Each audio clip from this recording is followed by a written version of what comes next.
Hello বন্ধুরা, কেমন আছো সবাই? আশা করি সবাই খুব ভালো আছো। আমিও খুব ভালো আছি। চলে এলাম আবারও একটা নতুন ব্লগ নিয়ে। আজকে দেখতেই পাচ্ছ তাল নিয়ে বসে গেছি। আজকে হচ্ছে তালের পিঠে বানাবো। আর তালের সিজনে তালের পিঠে না খেলে ঠিক যেন কিছু একটা যেন অসম্পূর্ণ থেকে যায়। এর আগেও একবার বানানো হয়েছিল, এটা সেকেন্ড বার বানানো হচ্ছে এই সিজনে। আজকে হচ্ছে তালের যে বড়া হয় ওটাই বানাবো। আমার কিন্তু এই পিঠেটা খেতে বেশ লাগে, এবং কার কেমন লাগে প্লিজ একটু কমেন্ট করে জানিও। অবশ্য এটা প্রায় মানুষেরই ভালো লাগে, খেতেও কিন্তু খুব সুন্দর হয়। আজকে হচ্ছে দুটো তাল দিয়ে পিঠে বানাবো। একটা তাল প্রথমে ছাড়িয়ে তার শাঁস বের করে নিয়েছি, এবং আরেকটা তালের খোসা ছাড়িয়ে নিচ্ছি। এই যে তালের খোসাগুলো কিন্তু খুব ধারালো হয়, এই তুলতে গিয়ে হাতের লেগে হাত কেটে যায়। আমারও একবার কেটে গেছে প্রথমটা ছাড়াতে গিয়ে, এই জন্য এটা একটু সাবধানেই ছাড়িয়ে নিচ্ছি, যেহেতু লেগেছে হাতে সেই কারণে। তাল দিয়ে কিন্তু আরও অনেক রকমের পিঠে বানানো হয়। আমার তো এই পিঠেটাও খেতে বেশ ভালো লাগে। পিঠে তো মানেই বাঙালির সবচেয়ে প্রিয়। আমরা আবার যেহেতু গ্রামের মানুষ, আমাদের আবার পিঠে বানানোর তিথিও থাকে। এক একটা দিন এক একটা পিঠে বানানোর নাকি দিন।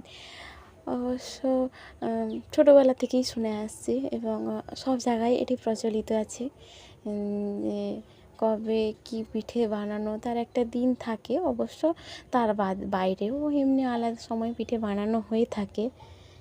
একটা বলে তাতেও বানায়। এই যে একটা নতুন ঝুড়ি ছিল, সেই ঝুড়িটায় তালটা ঘষে ঘষে তার শাঁসটা বের করে নেব। দিলে যে তার একটু চুল টাইপের কিছু থাকে না, ওইগুলো তালের মধ্যে আর যায় না। ওগুলো গেলে একটু খাওয়ার সময় প্রবলেম হয়, সেই কারণে এই ঝুড়িতে ঘষে ঘষে তুলে নিলে শাঁস বের করতেও খুব সুবিধা হয়, এবং পুরো ছাঁকনির মতো ছেঁকেও যায়। আমি তো ক্যামেরাটা লাগিয়ে বসিয়ে দিয়েছি, কিন্তু আমি বুঝতে পারিনি যে পুরোটা দেখা যায়নি। আমি ভেবেছি হয়তো পুরোটাই দেখা যাচ্ছে, সেই জন্য আমি কন্টিনিউ কাজ করে যাচ্ছি।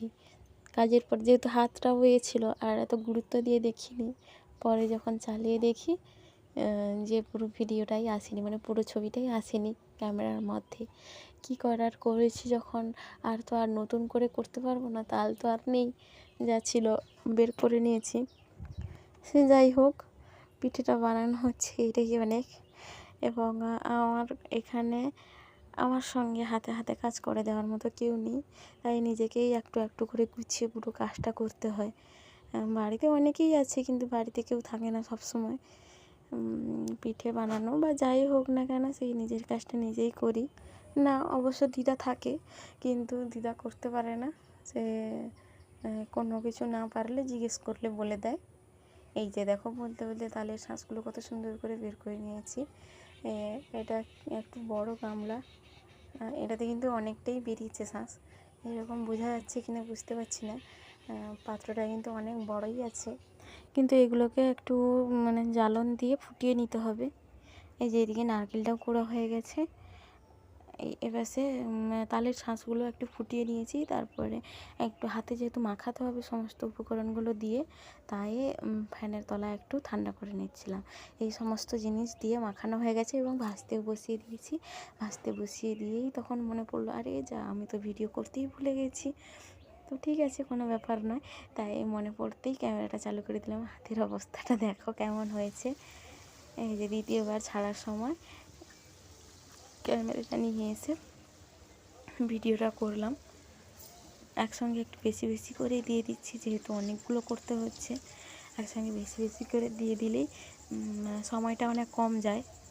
একসঙ্গে অনেকগুলো দেওয়ার কারণে একটু মানে একটার সঙ্গে একটা জুড়ে যাচ্ছে, ওটা কোনো প্রবলেম নয়। আর পিঠেগুলো দেখতে কেমন লাগছে জানিও। ঠিক আছে, চলো টাটা। আজকের ভিডিও এই পর্যন্ত, দেখা হচ্ছে নেক্সট ব্লগে। সাবধানে থেকো।